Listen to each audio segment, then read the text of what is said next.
I don't even know what to say about Don't- this choice, really. Don't tell me that I haven't been all over the map this month, because this, you are You're all getting over that. every facet of Chow Yun-Fat that a person could ever want. Chow Yun-Fat's all over the racetrack by the end of this movie, if you know Oh, what boy. I mean. Oh Yeah, boy. oh my God. So I don't want to talk about it yet, but on this episode of the Culture Cast, we are going to be once again talking Chow Yun-Fat movies. I am joined by Mike White of the Projection Booth, obviously. He programmed the month. And I'm joined by the guy who programmed last month to pretty good success, I think. I think he did a good job. Mr. Mark Begley of the Wake Up Heavy podcast. Hi. Hello. Well, you couldn't drop some quote from this movie? I didn't. I just kind of watched it, so I didn't. Bone up on your Mandarin. All right, I didn't. Porky. There was some good stuff I could have pulled out of there. I think Lots of calling each other shit and all kinds of lines. This one sounded a lot more Cantonese than Mandarin, to the point where my wife is like, I think they're speaking Cantonese. And I was like, yeah, I think you're right. And she's like, aren't you going to say anything that I just said? I'm like, okay, honey. Nice catch. Yeah. Nice catch, huh? You're very good. So we're here once again to talk about Mike White March, and this Mike White March is all Chow Yun-Fat all the time. And boy, this is a Chow Yun-Fat movie, and it is called All About AhLong. And Chow Yun-Fat plays the titular character. 拍完廣告啲錢咪買翻隻沙皮狗俾你咯。啲錢俾你買車㗎。唉，多謝啦，你激小老豆兩句都阿彌陀佛啦。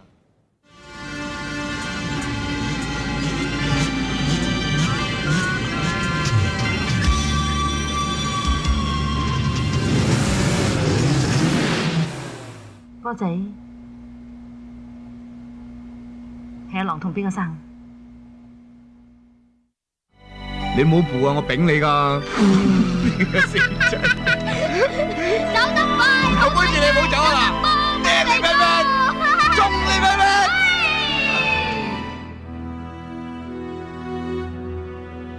想知道點解唔自己問佢啫？唔好坐架車得唔得啊？我而家翻嚟揾翻個仔，我係咪有權認翻佢？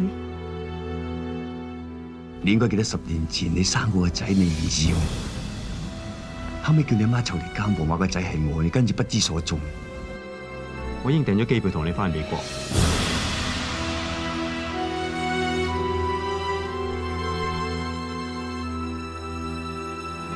我唔係憎你，我冇辦法憎你，不過我都唔會愛你。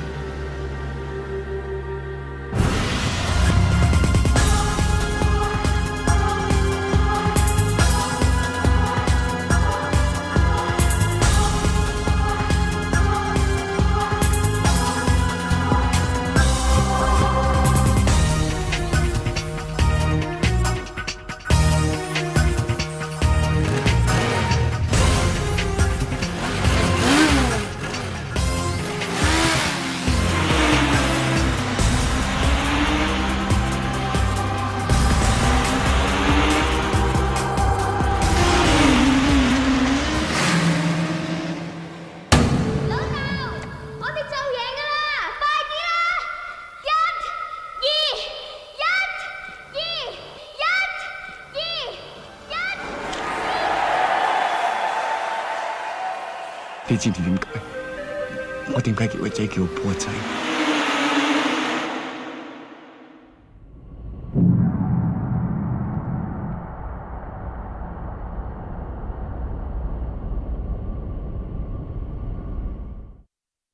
So the film is directed by Johnny To. It is based on a story by Sylvia Chang and Chow Yun-Fat, and they are in the movie as the two leads.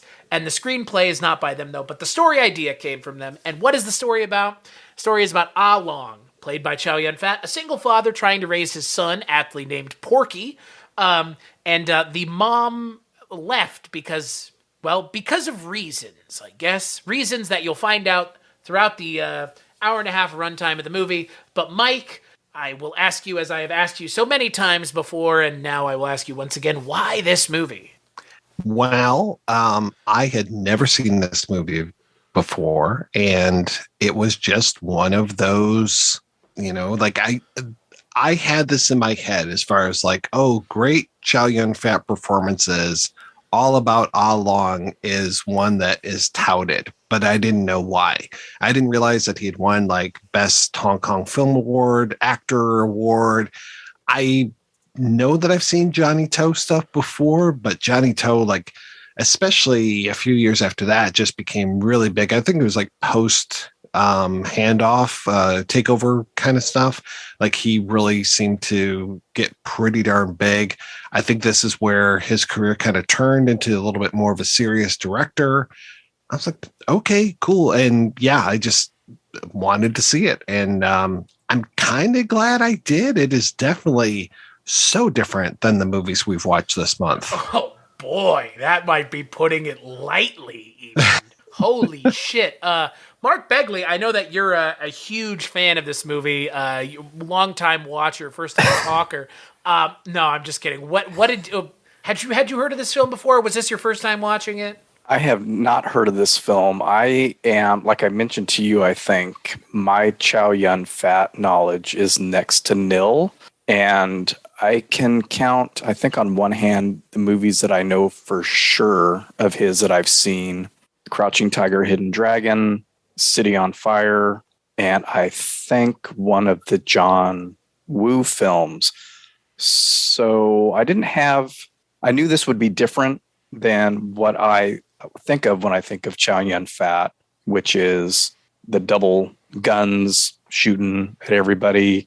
But I didn't realize just how different it was going to be. When it started, I thought, oh, I'm watching a Hong Kong version of Kramer versus Kramer. This is kind of cool. And he and his son, the young actor that played his son, were super charming. And I thought, oh, this is going to be a lighthearted romp that's going to end up pulling at my heartstrings. And, you know, I know that they're going to get torn apart at some point, but I think there's supposed to be motorcycle races in this, which there aren't really. Not There's really. Maybe two. Yeah. And then so it was interesting to watch. And since I didn't really have any expectations, I just kind of, like I said, just sat there and watched it. I didn't really take notes. I didn't write down a clever thing to say at the beginning. I just wanted to enjoy it as a movie. And I did. So it was successful in that regard. Yeah, I'd never heard of it either. Obviously, like Mark said, we've kind of discussed my Chow Yun-Fat exposure so far, but whoa, man, Mike, what did you pick? Yeah, I mean, it's definitely different. It would say it's kind of skews more towards an Autumn's Tale. You know what, Mike? You know what? Because you were here for the Autumn's Tale. It's kind of what I expected from an Autumn's Tale. Right. Like the ending specifically. I was like, okay, this is where that movie could have gone, and thank God it didn't. But it kind of skewed in that like dramatic. This movie's not really funny. No. It's pretty dark in a lot of places. But this is like a straight drama, like straight up, no questions asked.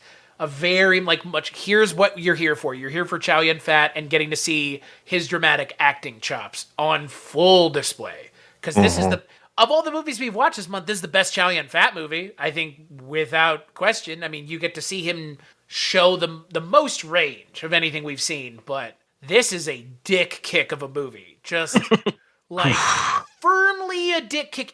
If you watch this movie and you tell me you know how the movie's going to end and you've never seen it before, I'm not sure you could guess the ending of this movie because it's fucked up. Yeah. Well, yeah, and I wouldn't have even thought that there were motorcycles in it. Like when I saw the poster image with him in a helmet, I was like, oh, he must be a race car driver. And I didn't know that it was motorcycles, and I didn't know how they played into the film. I really like the film's structure, the way that they show us what had gone on between AhLong and Porky beforehand, and just that they keep building that story of their past relationship and why they're so estranged right now, and rightly so. And man, yeah, it hits you through the whole thing. Yes, the ending is devastating, but it gets you through the whole thing. I think there are so many moments where you're just like, oh man, wow, I can't believe that they just went there with this. There are some little bits of humor throughout, though. The interaction between AhLong and Porky is pretty comical throughout. They're kind of busting each other's chops through the whole movie and goofing around with each other a lot. So I like that at least there was some lightheartedness there. Yeah. And you can see that they love each other, so that when they start to not get along, it makes it even more painful, Mark. Right. But yeah, at least you know that they had a good relationship to start with, and that whole thing of like the Ultraman and the Godzilla and all that. It's like, oh, okay, that's nice. Yeah, it's an interesting dynamic between AhLong and his son, because this is the first time this month we've gotten to see Chow Yun-Fat work with a child actor, which, what's the age-old adage? Don't work with kids and don't work with animals. Wow. Wong Kwai-Yun is amazing. I mean, that might be an understatement even. His ability to realistically play off of Chow Yun-Fat and, like you said, Mark, bust his balls the way an adult does it's effortless. It feels real. It doesn't feel like the best kind of acting is when you forget that they're acting, and I forgot that this child is an actor. I was just like, all right, he is Chow Yun-Fat's emotional equal in this film, because Chow Yun-Fat is emotionally stunted as a character, but that's the intention. And it's a really well thought out character to have him be so emotionally stunted, along with his kid who's not emotionally stunted. At least you don't think he's emotionally stunted. But being around a father like that, know how you couldn't be. It's interesting because, again, we haven't seen Chow Yun-Fat doing this role, and then he beats his kid up, beats the shit out of his kid. Yeah. Actually beats the shit out of his kid. It was pretty rough. What the fuck? Yeah. That was pretty rough.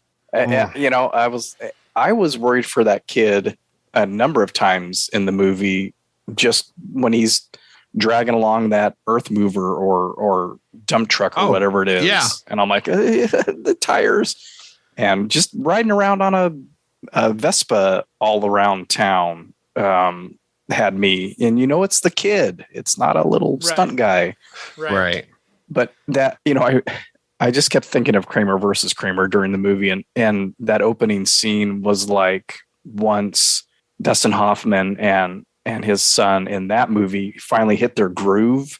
It's like they've already gotten to that point. They're getting ready he's getting ready for work. The kid's getting ready for school, and they're, reaching over each other in this tiny cramped space.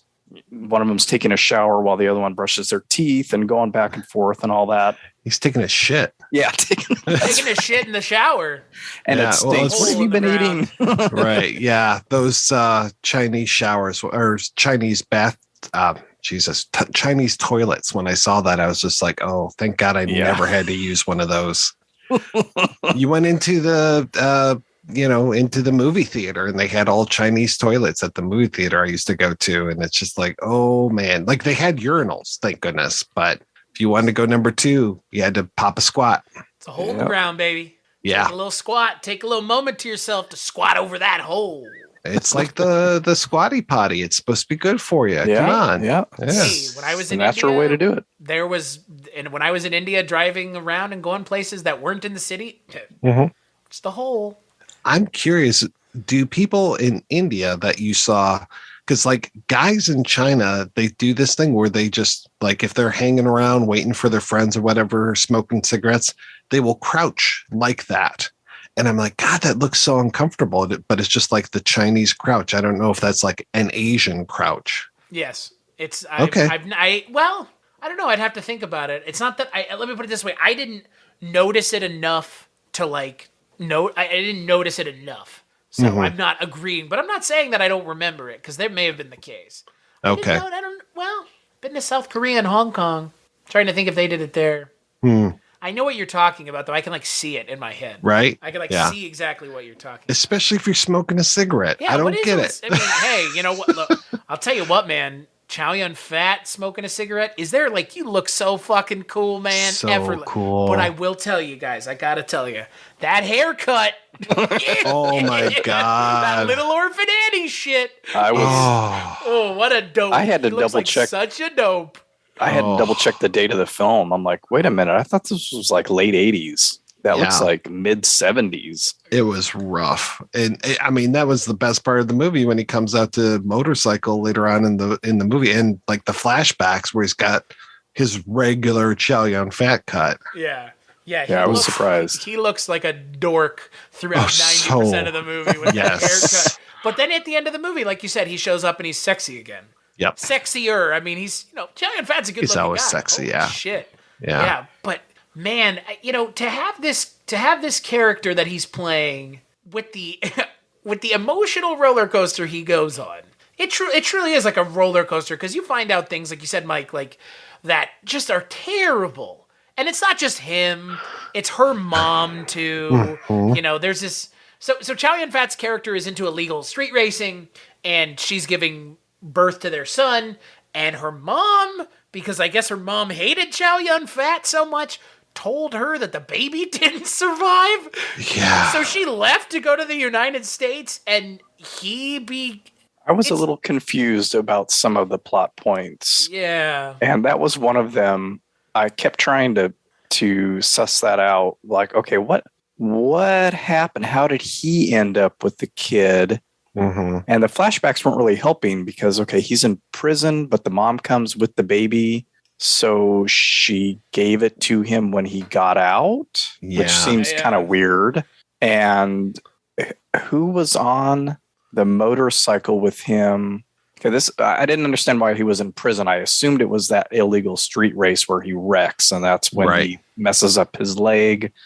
And Chow Yun-Fat with a lot of braces in these movies we've been watching, Mike. Lots of leg injuries. I don't get it. Oh, well, wait until a better tomorrow, baby. That's what I'm talking about. That is what I'm talking about, because I've watched both of them now, and I'm like, what is the thing with the legs? Like Chow Yun-Fat's legs. Yeah. And Once Upon a Thief. Yep. Yeah, all about his legs. I don't get it. Yeah, he's got a brace on. The Wounded Hero. Mm-hmm. Yeah. I guess it was from that, right? That's what I was trying to figure out. If all this stuff happened kind of around the same time, wreck, messed up his leg. Don't know what happened to the girl that was on the bike with him. And I'm like, was that her? But then no, they have a fight, a physical altercation as well, and she falls down the stairs. He's a real piece of shit in this movie. Man. Yeah, he's not really so great. Is. Oh, he's like unrepentant too. Like yeah, but I think that's partly explains. I mean, he says he can't race because of his leg, but it's almost that, I have to live like this because of my guilt. It's like The Wrestler, right? Right, it's very much like when I was watching this, I was like, what this kind like, because the ending of this movie is essentially the ending you're promised in The Wrestler, but you don't get, because Darren Aronofsky's like, we're going to stop it right here as opposed to stopping it 5 seconds from now. But I mean, it's very similar, like a redemption story where redemption is not guaranteed. Mm-hmm. Or in this guy's case, do you even get it? Do you even get redemption? That's the question here. So he connects his boy with his mom. I mean, and then he eats himself out of existence like an idiot. I mean, yeah. The other thing that confused me, it took me a while to realize, like, oh, this is the kid's mom. Like, because sometimes I don't follow foreign films very well, and a lot of times I think for whatever reason I knew that right away. I don't know why. But see, when she was judging the race thing to see who was going to be the kid for the commercial, and his friend whose name I'm forgetting, that character, I think I've actually seen him in a few different things. Dragon. He's in he's in a bunch of other stuff we're going to be talking about pretty soon, Mike. Mm-hmm. Yep. They recognize each other, and I thought, oh, these are all old school chums or something. And then I thought, oh no, they dated, but it took me a while to make the connection. Oh, this is probably not until she said it or somebody actually said it. This is your kid. And I was like, oh. She's introduced by a different name, because her name is, through the flashbacks, is Poor, but then when they meet, it's Sylvia. Right. Yeah, which wasn't helping me. But she adopted her English name, and then she's got that Patrick guy hanging out with her. Yeah. The why Patrick did you bring me to your Putz. family affairs? What an asshole! Oh Jesus, Well, yeah. I mean, thought he was cool. I thought he was getting up to leave to let them talk, but then he grabbed her. Yeah, And I was like, okay, yeah, he's an asshole. you've confirmed the assholism. Yeah. yeah. It's hard to root against Chow Yun-Fat. I'll say that much. Like you said, Mike, you're kind of actively rooting against him throughout the movie because he's just such a dickhead. Yeah. And like the flashbacks don't help. I mean, the flashbacks are there to reinforce how much of a scumbag he is. Oh God, yeah. And how he's just, perfectly okay letting his life just fall apart, I guess. Mm-hmm. Or be at this kind of like weird, because he's kind of at like a standstill in his life. He's not doing anything. He's raising his son, but he's not really bettering his life for his son. And he's not going to get back on the motorcycle because of what happened. So it's like he's at this weird kind of standstill, and then he meets her, and you think like, oh, well, this is kind of the beginning of this, grand reconciliation, which it's not. Right. At all. Jesus Christ. Okay, let's just get it. Let's just talk about it. Did either of you really expect this movie to end like this?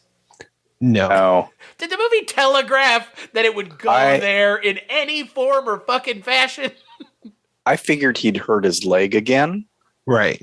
Yeah, I thought okay, he'll crash maybe. Right. And not win. And okay, that's fine. That's sort of what he feared anyway, and makes sense. And maybe that'll keep her there or something like that. Mm-hmm. And and then you think, oh, he's getting back up on the bike. Right. And then he gets hit in the head. Right. You see the blood dropping down. I'm like, oh boy, something's not right here. And that's when I thought that, okay, that's pretty bad. He's going to finish the race, but then he's going to, he's got this massive head trauma. He's going to keel over at the, at the finish line. Right. And it went even further than that. Boy. Yeah. Yeah. So, like Mark just mentioned, the way the film ends is, so Chow Yun-Fat throughout the entire film, it's kind of, made known through flashbacks and character exposition that he's a racer, a motorcycle racer, but he's sidelined himself intentionally because of a crash that happened. And towards the end of the film, it's like, all right, I'm going to get back on the bike. I'm going to do this again. They're like, this is your big kind of, coming back out party. Is like, he was, I guess, I never get the sense that he's like an amazing street racer, but that's the way they talk about him, is he was like so good. And, right. So he gets back on the bike. And yeah, like Mark mentioned, he gets into a massive crash with a bunch of other bikes, gets hit in the head, starts bleeding, finishes the race, wins the race. And then his motorcycle crashes and he lands under it and it explodes. And he fucking dies. And that song comes up it's God, it's so melancholy. It's like it hurts. And that slow motion, just that painfully slow motion. He reaches his hand out to them. There's a couple shots of you like seeing from inside the visor, and it's so they milk it for every ounce of emotion. Oh yeah. Holy moly. Good Lord. Yeah, it's why like the ending is just good God. Mm-hmm. Oh my God. They could have stopped it at any one of those like 3 points prior to that explosion. Yeah. Him crashing, being even more messed up than he probably feared he would be. Them, the son and the mom, not really ex-wife or anything, son and mom running across the track. And I'm like, there's still motorcycles going. Yeah, and the little boy almost gets hit. That's a hell of a shot. That was a hell of a shot, because that was the actors running around on that racetrack. That did not look safe. That looked fucking dangerous. Well, in the size of the explosion and everything, I was like, this looks like it's actually taking place. This seems like a real race going on here. Yeah, it's And I enjoyed how the credits roll as the explosion just keeps going. You get that to the end of the film. Yeah. To the end title card. Rough. That was rough. This ending of this movie is just so nihilistic. It's just, right? Mike, what are you doing this to us for? What are you doing to us, Mike? I mean, I usually don't like real melodramatic stuff like this, but it kind of worked for me. Yeah, I mean, I think that's the issue. Like we kind of mentioned already, like this movie's kind of ramps up the drama and ramps up the depression and the awfulness and every terrible thing that happens to the character is just so ramped up that by the end it's like, well, like you said, Mark, either they have to stop it at some point or it's going to get to this logical, like, critical mass point where this dude's just getting blown up by a motorcycle. And they pulled no punches. They just fucking went for it. And they force you, like you said, Mark, they force you to look at it. Because they're like, this is the credits. Watch as this dude is just on fire. It's pretty wild. It's pretty nuts. Yep, there's the ambulance now. Right, yeah. Trying to pull AhLong out from under the wreckage. God. Yeah. I can't think. I'm trying to think of another movie like this one. Like, that has this kind of, like, ending. I guess The Departed is pretty close. Where it's just like one of these endings that just like punches you in the face. It's like, never mind. Movie's over now. Like, Yeah, I was trying to think of a couple too, and I know I've seen a few where you were like, well, that was unexpectedly violent and deadly for no reason. There was nothing hinted in the movie. I mean, but at the same time, though, I mean, I really like that you brought up Kramer versus Kramer. And I haven't seen that. God, my folks took me to see that at the freaking movie theater. So talk about being totally the wrong age. But I don't remember that having a happy ending. I don't think Dustin Hoffman blows up. But, I mean... It's a special kind of movie to have the main character get blown up. It feels earned. I mean, it feels like he needs to be out of the picture. And okay, you know, the ultimate thing was she was going to take Porky back to the United States and he was going to be without them anyway. Like, he's so like, oh, she's wearing the bracelet, we're going to reconcile. And it's like, no, you're not going to reconcile. There is no future for the three of you. So when he crashes and dies, I'm like, well, it kind of makes sense. And it's a little bit easier for her now to pick up and take Porky back and start a new life. Yeah, traumatized Porky. Yeah. Right. He's going to have a lot of therapy in his future. Years of therapy as you watched your dad broil underneath that fucking motorcycle. Yeah. Holy I think in Kramer versus Kramer, the happy ending is Meryl Streep comes to her senses and basically gives the boy back to Dustin Hoffman. So, you know. Don't you just wish Chow Yun-Fat would have come to his senses in this movie?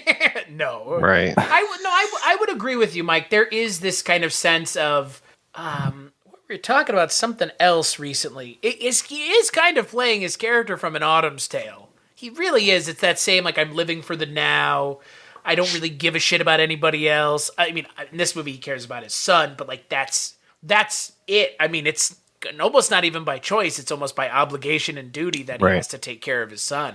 Because he's not a good father. No. Like, I don't think by the traditional definitions of what fathers are, beating the shit out of your kid and not having the wherewithal to get your life together to provide better for them is not great, but at the same time, it's that same Autumn's Tale character all over again, where it's like, in the now, care about yourself, don't really worry about anything else. But in Autumn's Tale, they don't go, they get off at 5 stations ahead of where this one decides to just go into the tunnel that's only painted on a wall.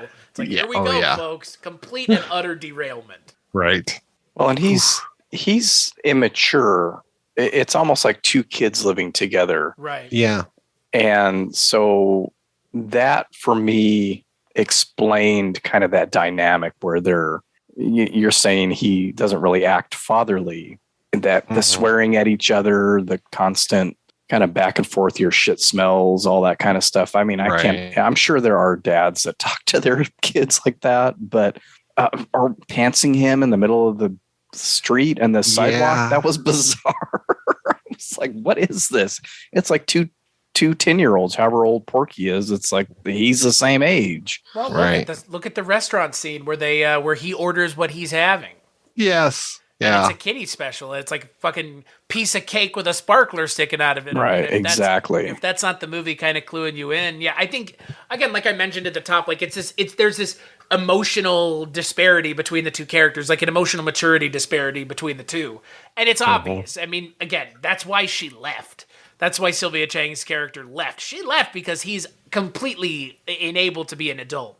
So unwilling, I think, he's unwilling to be an adult. Mm-hmm. And yeah, I mean, this movie really is all about his character. I mean, that's the title of the movie is very apt because the movie ends with his journey ending. There is, I'm not sure I care about the story past where he dies. I mean, the movie's about him, the story's about him. Everybody is kind of part and parcel exists because of him, especially his son. So it's just, this kind of movie is just a drag to watch, though. It's such a rough watch. It really is just a rough watch. Not one that I'm going to revisit. No. I would watch it again. Something must be wrong with me.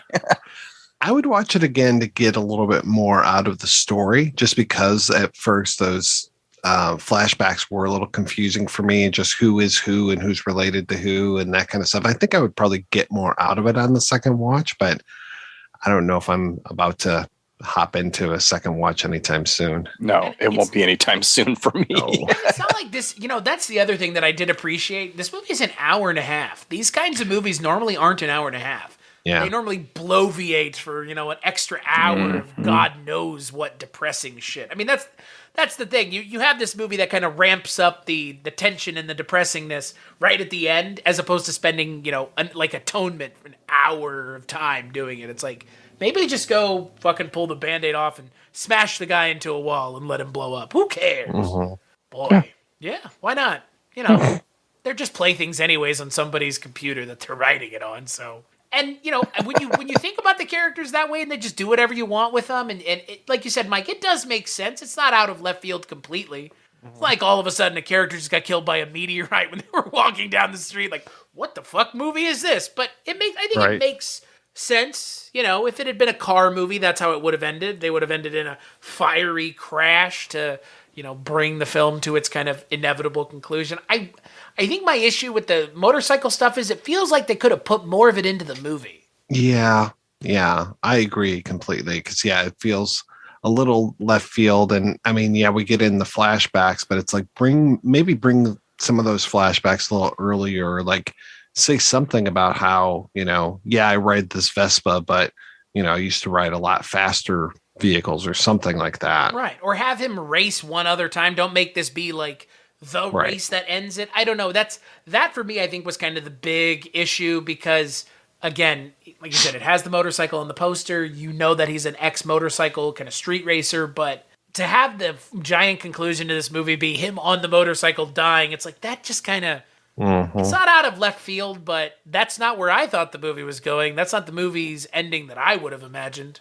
They got there. I mean, it makes, like you said, it kind of makes logical sense, but woof. Yeah.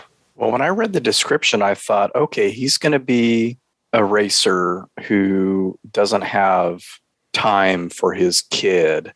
Right. And who's out screwing around all the time. And then the mom pops back up. And that's sort of what they allude to, that, okay, he is or was a racer. Mom comes back into the picture. He has to decide if he's going to let his son, if he's going to do things to better his son's life or be selfish. And I thought, okay, he's this asshole race car driver or motorcycle racer. And we're going to have all these races and the son's going to be forgotten and blah, blah, blah. And then the mom pops up and they hit it off. She buys him all this nice stuff. And the kid is torn between what he's known all his life and his great new mom who buys him a bunch of crap. And back and forth and back and forth. There is some back and forth in the film, but it really doesn't revolve around a racetrack or anything like that. Right. Yeah. Right. It's more, I'm just a selfish guy. Who gets it. Right. Who seems to be even jealous of his son when his son starts getting this new stuff from his mother. Right. Yeah. He's a kid. Oh, yeah. But again, hey, great child actor. And we haven't even really talked about Sylvia Chang. She's fantastic. Oh, man, she's so good. Yeah. She's given an interesting character to play, but not one we've never seen before. Right. It's kind of a thankless role at times, too. So it's just like, she's there trying to finagle these two kids, and then, her relationship with Patrick, and she's a working woman. Yeah, she's got a lot going on. But yeah, I thought she was great. Yeah. And that's I like how go ahead. I was just going to say, I like how she gave it to her boss or whatever when he comes into the office. Then he just walks out all flabbergasted. Mm-hmm. No, she's fantastic. I mean, this is a really strong, well acted, well done movie. I would be interested to see some of Johnny To's other stuff. He's done a lot, and a lot of it is really like people like will flip out talking about, like, Election is one of them that always comes up when it's like, oh my God, Johnny To, Election, da da da. He did what's it called?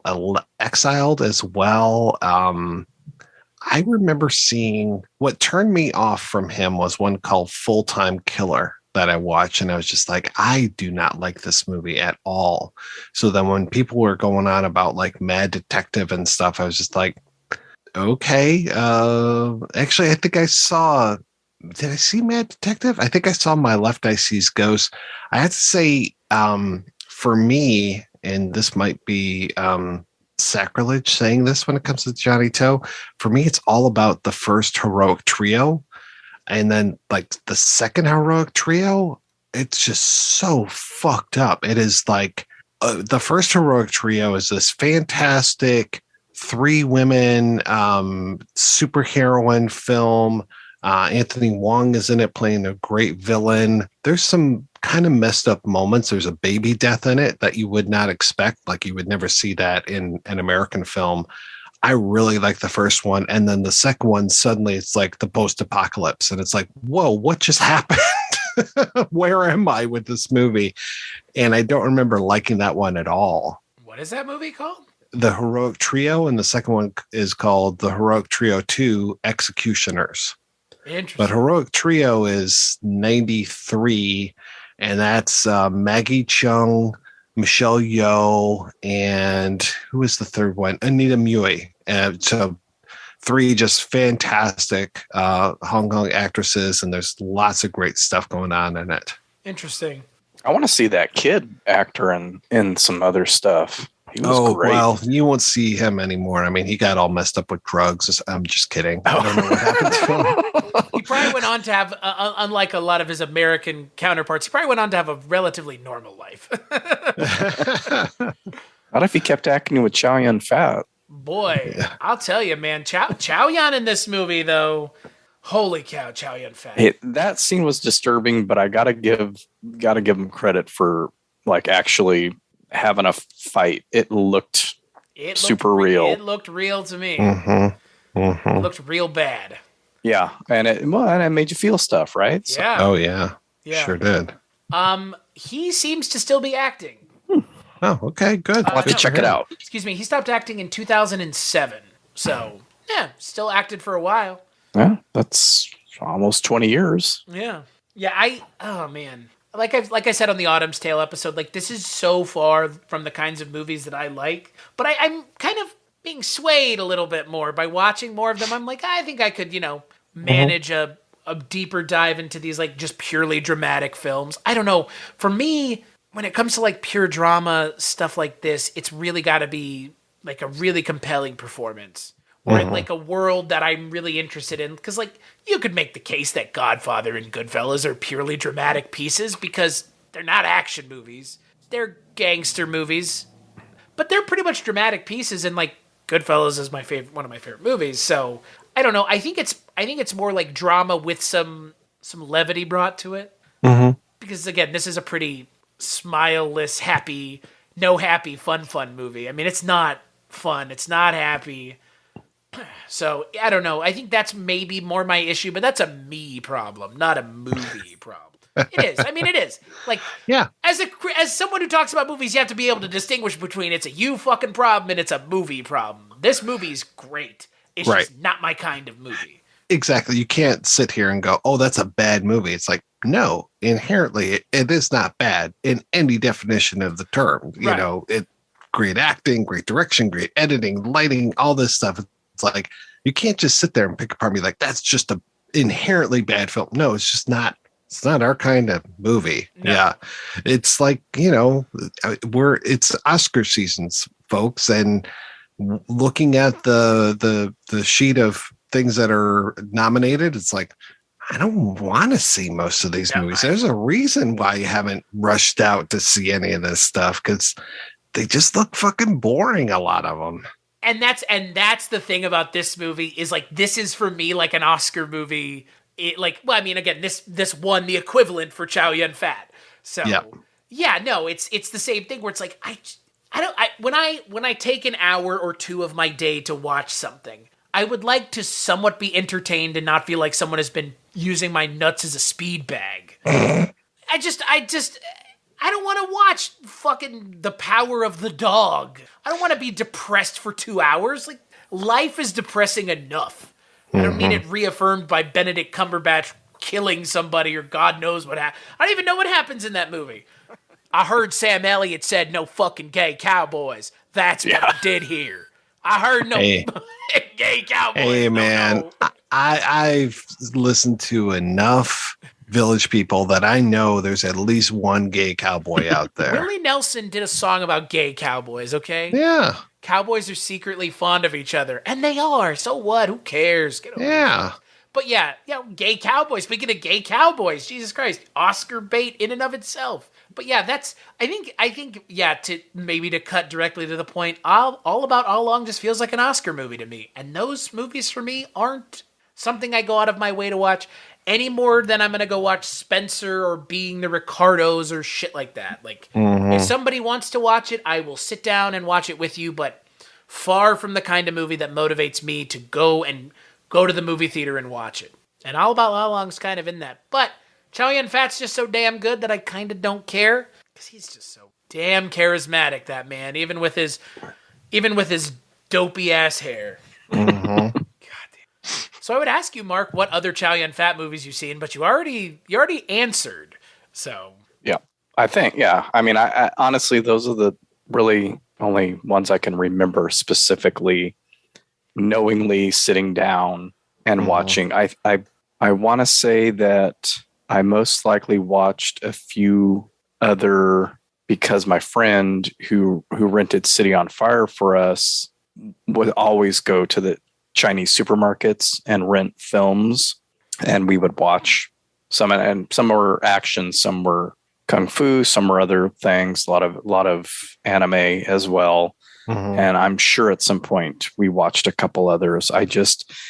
It's one of those things where and I may be making this up because I looked at his IMDb credits expecting an Ed Begley Jr. list of like 330 roles, knowing that these would actually be like significant roles in films. But it's 100. 100 is still a lot. But I was expecting a lot of these Hong Kong actors. You look at their IMDb credits, and it's literally hundreds and hundreds of movies. So I always had it in my head, where am I going to start? It's overwhelming. And then I never pick one and go with it. So, the whole City on Fire we watched because of the whole Reservoir Dogs thing. And, so we may know somebody who knows something about that. I don't know. Yeah. I don't know what you're talking about.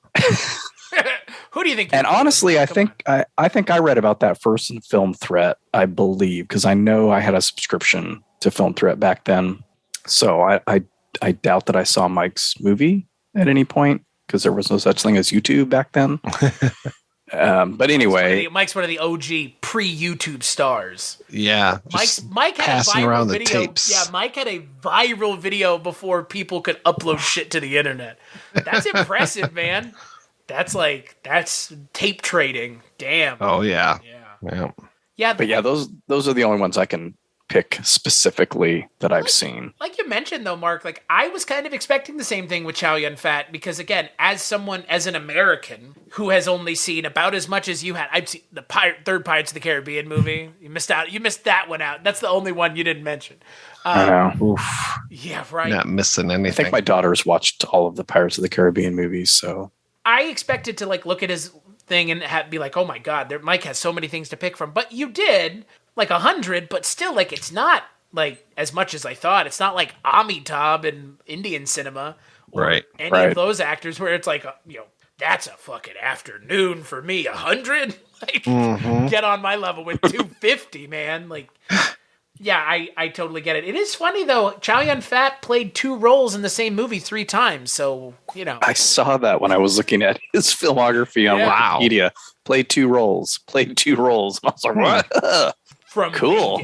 Vegas to Macau. 1, 2, and 3. Huh.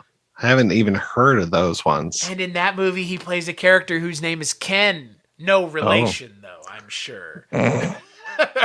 Now you can tell how much stuff I've watched for Sunday already. I already understand some of the things I've been seeing. Yeah, it's if you're looking for a movie that's going to be fun, this might not be the one this month to check out. Seventh Curse, still, I mean, Autumn's Tale is still a little bit more fun than this. But if you want something that's going to be kind of an emotional ride, an emotional journey with some interesting characters, I think this would be your pick. I'm not sure we're going to get any. Is the next movie going to be any? Next movie's not a dramatic film, is it? Oh, no. Okay, good. Oh, no. No. Remember what we watched last week? It's going to be a lot more like that. Good. Yeah. Great. Yeah. Yeah, Mark, you came in for the, the one the really where the guy sad gets movie. blown up with the motorcycle. Yeah. It gets all blown up. I remember laughing, though, a lot during the movie. So maybe I have a weird sense of humor. Well, I know I have a weird sense of humor, but Mark was really just interested. I didn't see it as beating a child. I didn't see it as just like, oh my God, this is no, this was not trauma like porn or something. No. But it's an emotion. You need to be emotionally invested in these characters to enjoy the movie, and that's. I mean that again, when you're watching a movie like this, you need to be focused and watching it and emotionally invested because the ending is asking for you to be emotionally invested because otherwise you're not going to care about what happens. So. Yeah. The actors do a good job of making you invested in their characters. Yeah. Oh, yeah, for sure. I mean, again, when you have someone as just effortlessly charismatic as Mr. Yun-Fat is, it's not that hard. So, Mr. Begley, final thoughts on All About AhLong. Hey, give it a shot, folks. Skip it or watch it. Watch it. Yeah. And watch it with Kramer versus Kramer. What was the other Kramer versus Kramer movie? Watch it with The Brood, the other divorce drama, family drama. There you go. Have that triple feature lined up for you. What about you, Mike? Oh, yeah. I would definitely say watch it. And I would not skip it at all. Yeah, I like I said, not necessarily my cup of tea, but I'm glad we watched it. I think that it was pretty darn good. And yeah, just I am still captivated by Mr. Chow Yun-Fat. So bring on more, please. And it looks like this one's a little bit easier to find. You can get it out there on Amazon with it's a Hong Kong import and it's got tons of subtitles, probably has some questionable English subtitles, but I think that's okay. I think you'll be all right with it. I was disappointed they didn't call Porky Forky like they would have in that other movie. Right. Forky! The fuck are you talking about in Autumn's Tale?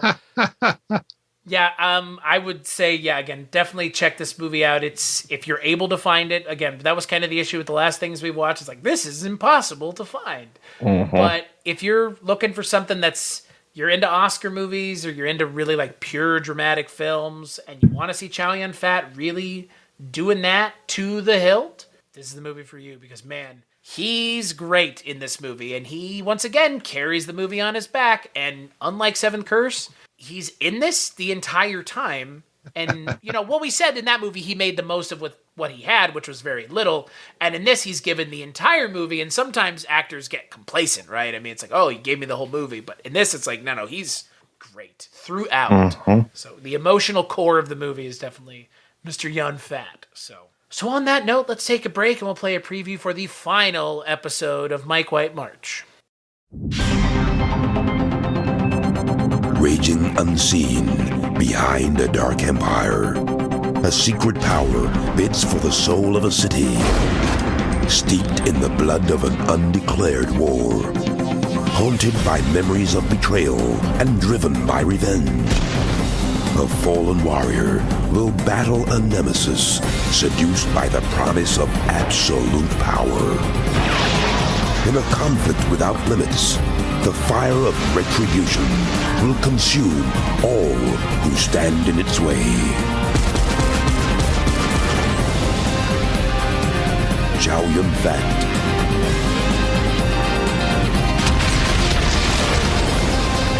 Simon Yam.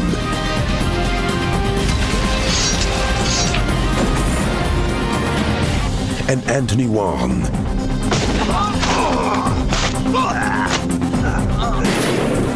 In one of the most daring films from 2 decades of action cinema.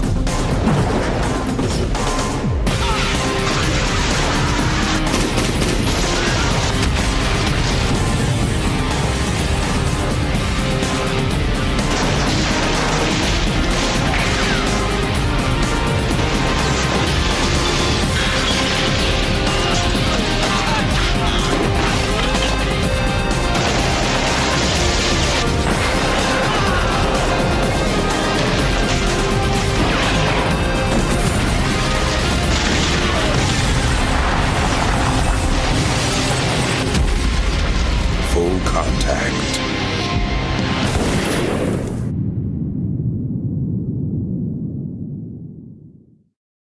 That's right. On the final episode of Mike White March, we're going to be taking a look at Full Contact, a movie I know nothing about, but features Chow Yun-Fat. And it's apparently an action movie. It is an action movie. I'm excited. Chow Yun-Fat's action movies are interesting. And it's not a John Woo movie, though, right? No, it's actually Ringo Lam. I think this might be the only Ringo Lam film that I really like. Interesting. Well, I'm excited. I'm excited to talk about it because, again, it's still Mike White March and it's still Chow Yun-Fat. And we're going to be joined by Heather Drain. Oh, fun. Yeah. Heather rules. So until then, where can people find you, Mr. Mark Begley? You can find me at wakeupheavy.com and on social media at wakeupheavy. Instagram, SoundCloud, Facebook, and Twitter. You sound kind of unsure about that. Right. We're convinced. Sure. We know you have a podcast. What about you, Mr. Mike White? What's going on over at the Projection Booth podcast? Well, we're just wrapping up a month of talking about adult films. So come on over if you want to get a little sleazy.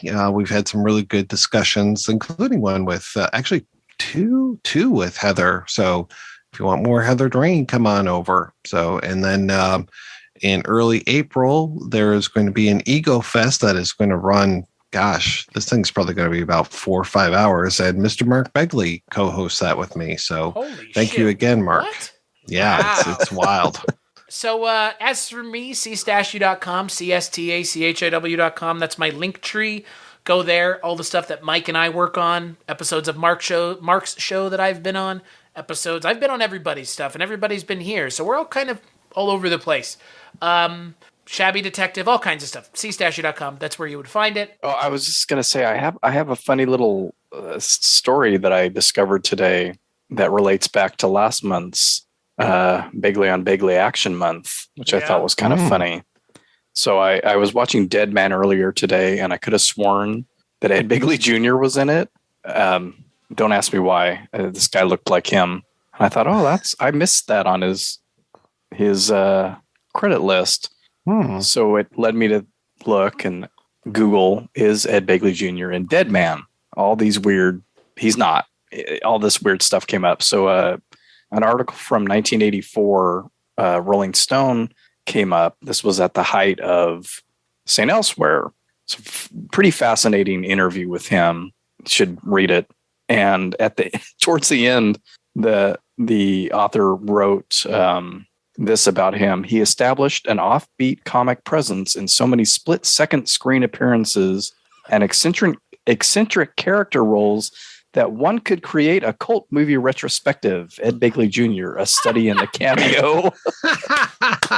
That's fantastic. Oh, wow. Wow, they were ahead of the fucking time over there, man. They knew what was up. Jeez. We could just give this guy could be his own thing just for his fucking 25-second cameos. He had no idea he was prophesying the truth. Almost 30 years later that some idiots would be on a podcast talking about Ed Begley and his 5 seconds in a movie. Yeah, right. I don't know if you listened to the first episode of Mike White March Month, but I was like, did you Begley me? Because Chow Young Fat is not really in the first movie. This movie, really? It's like a sidekick. Yeah.